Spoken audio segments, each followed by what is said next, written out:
if you know one child with autism, you only know one child with autism, because each child is so different. So we cannot, you're not going to leave with one picture of what autism is in your head, because it's an accumulation of difficulties, but it's manifested in a different way. And even with Dr. Samuel, each of her children are so different in their autism. So it's to really be open to accepting the person as a human being first, and then their disability second.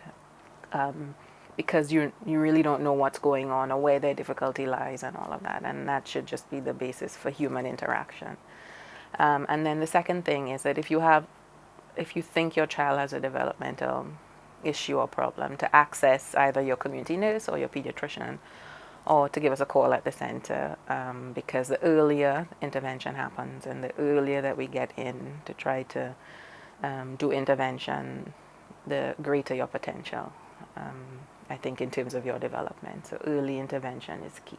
We tend to want to wait a lot in St. Lucia. Well, give him time, the children, every child, I get this all the time, every child does everything on their own pace, and yes, it's true, and then there's norms for development, but there's also limits. We don't give you extremes, and we don't wait till you're 4 for you to talk and walk and so on. There are extremes, but let the professional help you navigate that. There is a cost for the services that we provide. We're a non-governmental, non-profit organization, but if you cannot pay, the fees are waived. So there is no cost barrier to getting assessment and intervention at our center. Because we're a non-profit and only partially subsidized by the government, if you can pay, we will ask that you do.